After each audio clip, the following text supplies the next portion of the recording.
అందరికీ సవినయంగా నేను తెలియజేసుకున్నాను. అలాగే చంద్రశేఖరరావు గారు కూడా నేను చెప్పేది ఏంటంటే, తెలంగాణ రాష్ట్ర సమితి తెలంగాణ సాధనలో చాలా ఇబ్బందులు గురయ్యారు సీమాంధ్ర ప్రాంత ప్రజలు ముఖ్యంగా. ఇది దేశ అది నేను ఉద్యమం కాబట్టి నేను దాన్ని సంపూర్ణంగా అర్థం చేసుకున్నాను. ఎన్నిసార్లు తిట్టినా కానీ, ఎంతమంది ఎన్ని రకాలుగా కించపరిచినా కానీ నేను భరించాం, అందరూ భరించారు. ఇక మీద తెలంగాణ రాష్ట్రం విడిపోయింది కనుక ఇంక ఇంతటితోటి దీన్ని ఇలాంటి మాటలు, సెక్యులర్ అనే మాటలు కానీ, సీమాంధ్రులు అని చెప్పి కించపరిచే మాటలు కానీ దయచేసి ఇంకా ఇక్కడితో దీనికి ఆఫ్ చేసేయాలని నేను చెప్పి మనస్ఫూర్తిగా వాళ్ళందరికీ నేను తెలియజేసుకున్నాను. ఇంక మీద కూడా ఇవి చేస్తే ఏమవుతుందంటే ఇది దేశ సమగ్ర భంగం కలుగుతుంది. అలాంటి పరిస్థితులు రానివ్వకుండా బాధ్యత గల స్థానంలో ఉన్నారు. ఈ రోజున అధికారంలోకి వచ్చారు. బాధ్యత గల స్థానంలో బాధ్యత గల నాయకత్వం నేను చూడాలని నేను చంద్రశేఖరరావు గారి నుంచి కూడా నేను అదే ఆశిస్తున్నాను.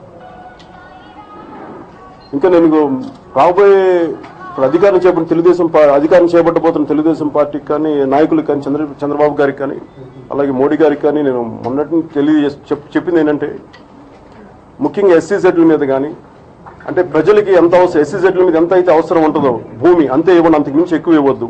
వ్యాన్పిక్ భూముల్లాగా కానీ ఆ కృష్ణపట్నం రేవు మొత్తం తీరాన్ని మొత్తం ఒక్కరికి కొద్ది మందికి పంచిపెట్టేసేలాగా దోచేసేలాంటి విధానాలను స్వస్తి పలకండి అని చెప్పి నేను మనస్ఫూర్తిగా వాళ్ళకి తెలియజేసుకుంటున్నాను. ఎందుకంటే ఇది దేశ అవసరాల కోసం ఎంతైతే అవసరమో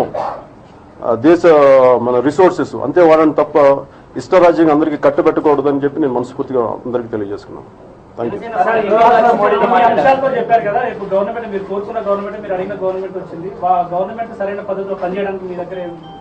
పనిచేయడానికి అంటే నేను ఒక ఫ్యూ మంత్స్లో మీకు చెప్పాను, లాస్ట్ టైం కూడా చెప్పాను, ఫ్యూ మంత్స్లో నేను పార్టీ నిర్మాణం సాగిస్తున్నాను. అలాగే ఏ స్థాయిలో అయితే నాకు నేను ప్రజల్లోకి వెళ్తాను నెమ్మదిగా, ప్రతి ఒక్కరికి నేను పార్టీ నిర్మాణం జరగాలి. ఆ విధంగా ఏ సమస్యలు అయితే లోకల్ సమస్యలు కానీ, నియోజకవర్గ సమస్యలు అవ్వచ్చు, లేదంటే రాష్ట్ర స్థాయి సమస్యలు అవ్వచ్చు, రెండు ప్రాంతాల్లో అటు తెలంగాణలోను ఇటు సీమాంధ్రలోను రెండింటి నేను హ్యాండిల్ చేస్తాను.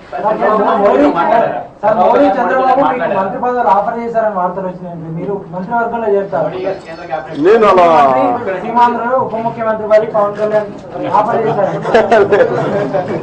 పదవుల కోసం అయితే నేను వేరే వ్యక్తిలో ఉండేవాడిని కదా, ఎన్ని అవసరం లేకుండా ముందే వచ్చేవాడిని కదా. నాకు లేదు అసలు అలాంటి డిస్కషన్స్ నేను రానివ్వలేదు, అలాంటి మనసు నాకు లేదు. బేసిక్ ఇప్పుడు చంద్రబాబు నాయుడు అయితే పొద్దున్నే మాట్లాడాను, ఒక 10:30, 11 మధ్యలో మాట్లాడాను. అలాగే మోడీ గారి ఆఫీస్ నుంచి కూడా communication and I wanted to be very constructive అండి. ఇప్పుడు చాలా కనీసం నాకు కార్యవర్గం కూడా చాలా తక్కువ ఉంది. నేను మెల్లిగా నిర్మాణం సాగిస్తాను. ఒక ఫ్యూ డేస్ అయిన తర్వాత కానీ నేను చేయలేను.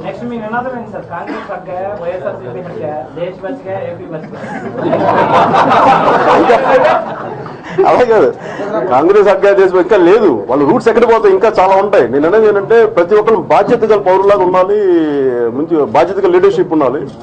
అండ్ ఇంకొకరిని మనం బ్లేమ్ చేయడం చాలా ఈజీ. ఇప్పుడు నేను అందరినీ చెప్పాను, మీరు తప్పని చెప్పాను, ఇప్పుడు మేము రైట్ అని ప్రూవ్ చేసుకోవాలి. ఐ థింక్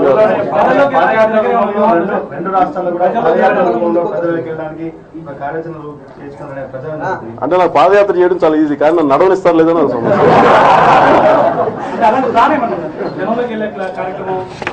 అంటే నిజంగా నాకు అలాంటి పరిస్థితి వస్తే నేను ఖచ్చితంగా పాదయాత్ర చేయడానికి నాకు అలాంటి పరిస్థితులు నాకు అనిపించాలి, వెళ్ళాలని అనిపిస్తుంది, ఖచ్చితంగా చేస్తాను.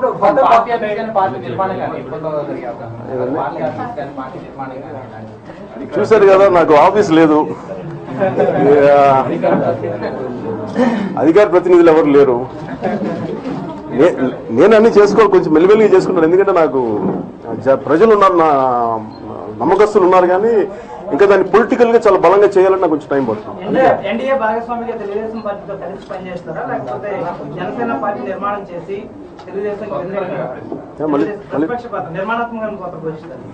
అంటే నాకు అంత స్థాయి లేదు. ఫస్ట్ నిర్మాణాత్మకంగా పోషించే స్థాయి ఇంకా నాకు రాలేదు. ఎందుకంటే నాకు నిజంగా నేను ఒక్కనే ప్రస్తుతానికి ముఖ్యంగా ఉన్నారు, కానీ వీళ్ళందరినీ నేను 1 or 2 years తర్వాత నేను ఆ మాటకి సమాధానం చెప్తాను. ఖచ్చితంగా పోటీ చేస్తున్నాను.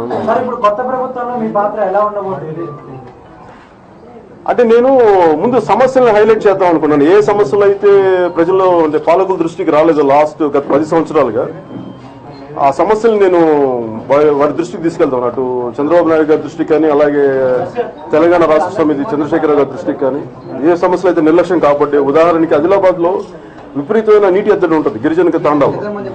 అది నేను ప్రత్యక్షంగా నేను అనుభవించాను, నేను చూశాను. అలాంటి సమస్యలు వాళ్ళు తీసుకెళ్లి ముఖ్యంగా అవి పరిష్కరించాల్సిన అవసరం.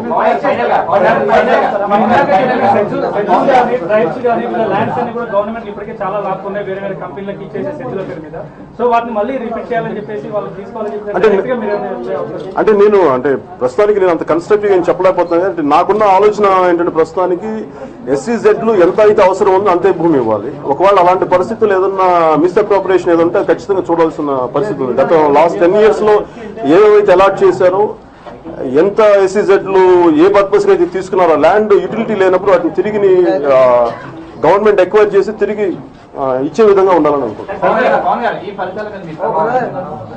నేను నిజంగా చెప్తాను, ఒక్క ఓటు కూడా ఉందా లేదా నేను దాని గురించి ఆలోచించాను. నా పని ఏంటంటే నేను నిజంగా దేశక్షేమం కోరుకున్నాను. సమాజం విచ్ఛిన్నం అయిపోతుందని బాధ ఉంది. దాంట్లో భాగంగా నేను చేశాను తప్ప నా వల్ల ఎంత ఇన్ఫ్లుయెన్స్ ఉంటుంది, గెలుస్తారా గెలవరా అనే కంటే కూడా ముందు నా వంతు మాటగా నేను రావాలి బయటికి అనుకున్నాను. అంతే చేశాను.